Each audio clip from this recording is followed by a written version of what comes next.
Welcome to episode 42 of Keeping It G with G, the podcast. I'm your host, G.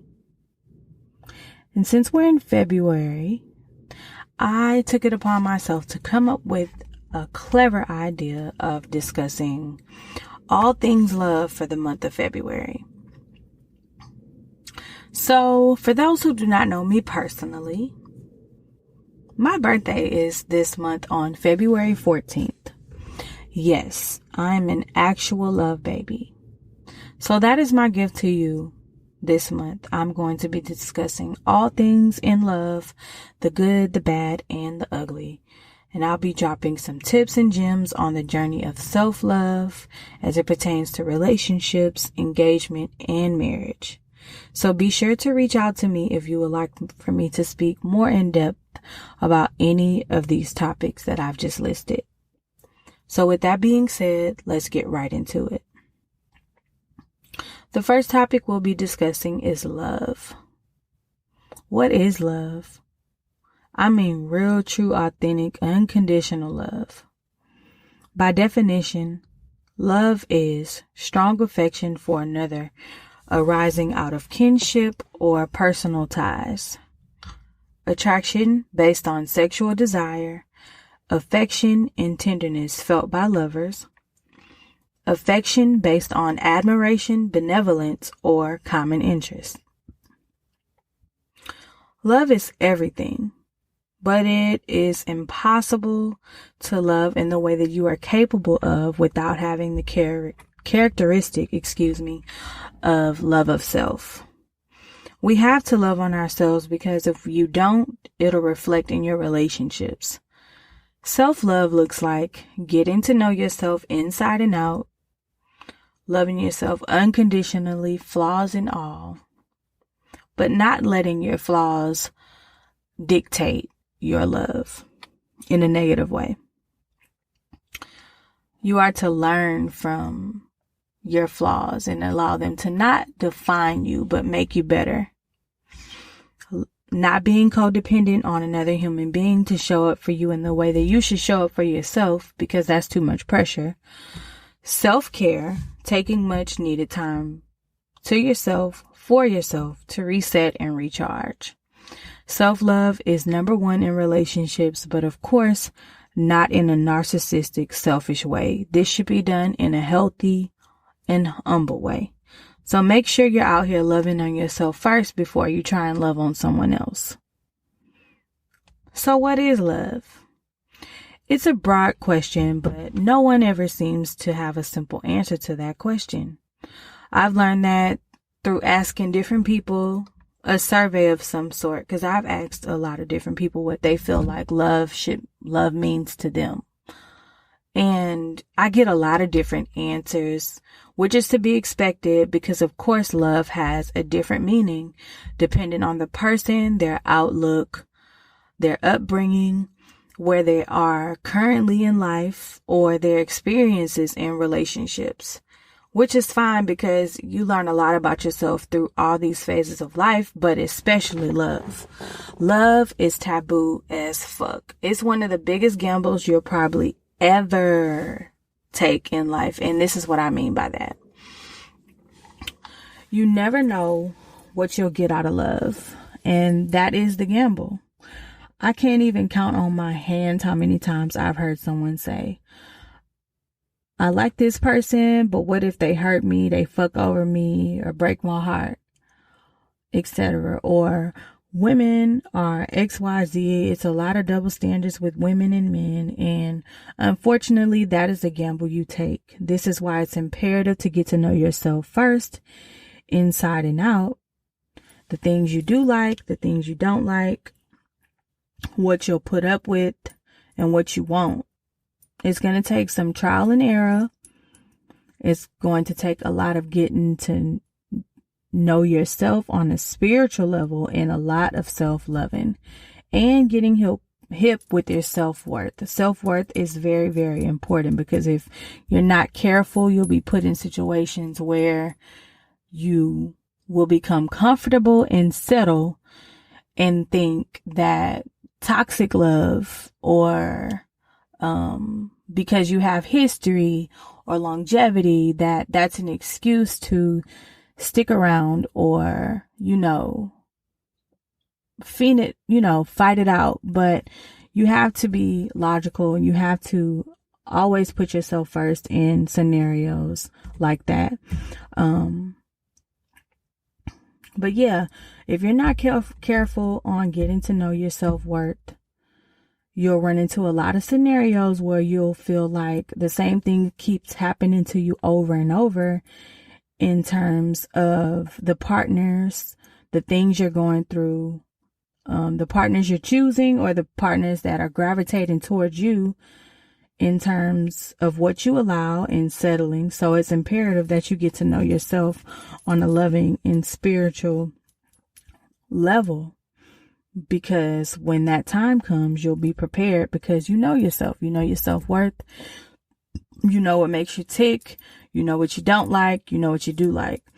So a lot of times I hear a lot of people saying like, why is this happening over and over again? Like, is it me or is it the partners I'm choosing? But a lot of times what I've learned in relationships is that when you meet someone specific, they are to teach you.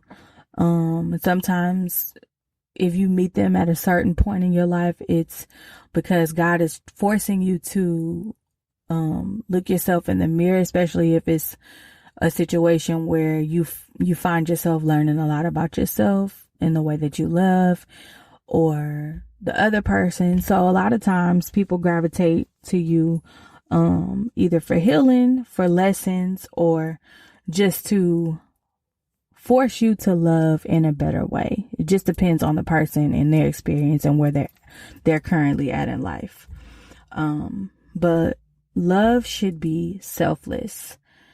It should be an unselfish act where you give and expect nothing in return because you're doing it out of love. You literally have to lead with love regardless of anything. I'm not saying drain yourself at all, but I'm saying that you have to lead with love.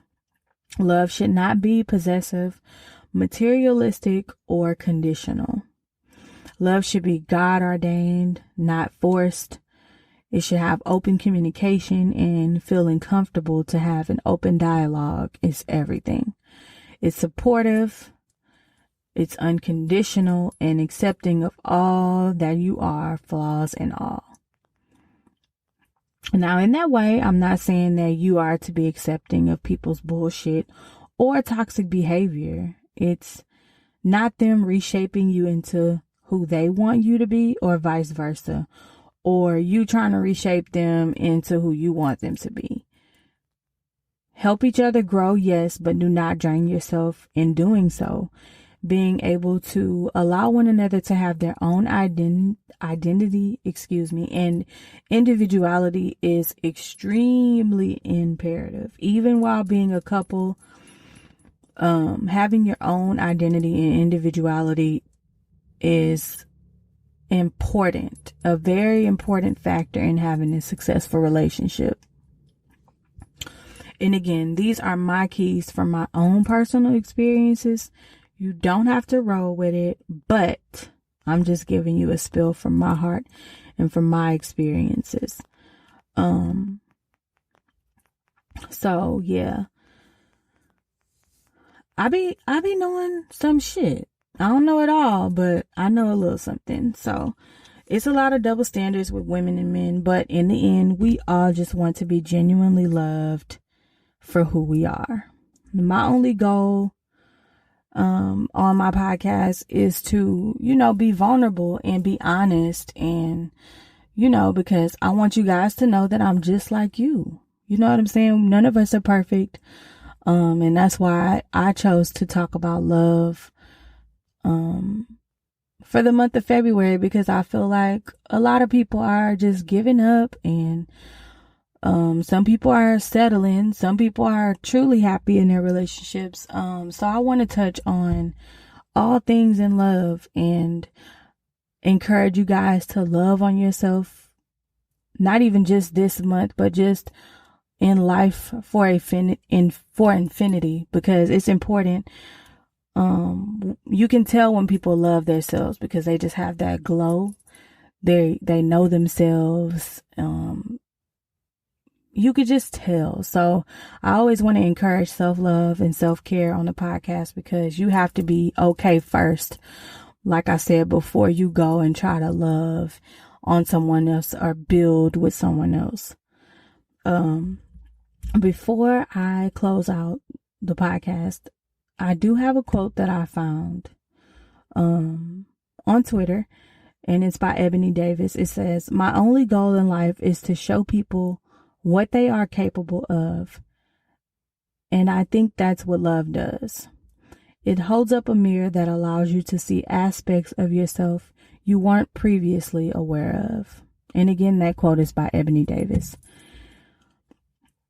So yeah, that is going to conclude the first episode for February. Like I said, I'm going to be tackling all things love this month as it pertains to self-love, relationships, engagement, marriage, dating, or what have you. Whatever lands on my spirit is what I'll be pressing record and talking about this month.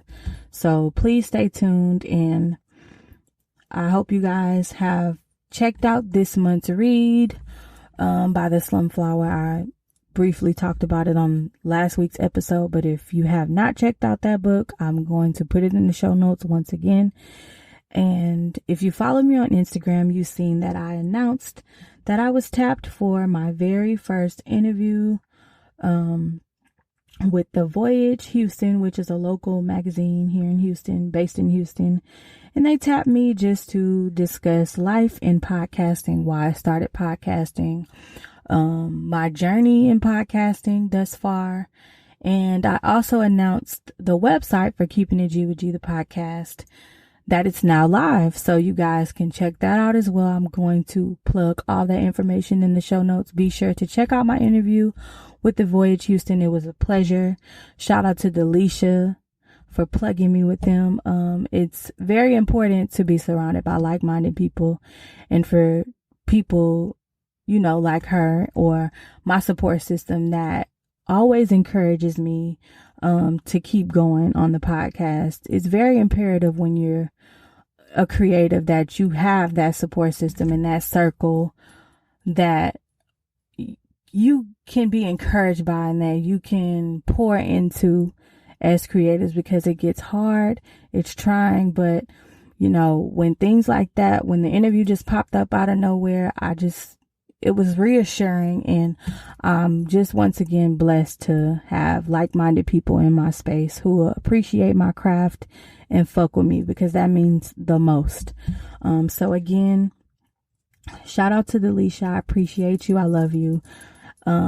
And to any supporters who have reposted my interview or said to follow me on Instagram or Twitter or have pressed play on any episode, I thank you from the bottom of my heart. You are force in my life to help me to keep going on this podcast. So yeah, that's it for the announcements. Thank you guys for tuning in, and I will talk to you for the next episode of Keeping It G with G, the podcast. Have a great week. This is Hump Day. Hang in there. We're halfway through the week, and I'll talk to you for the next episode.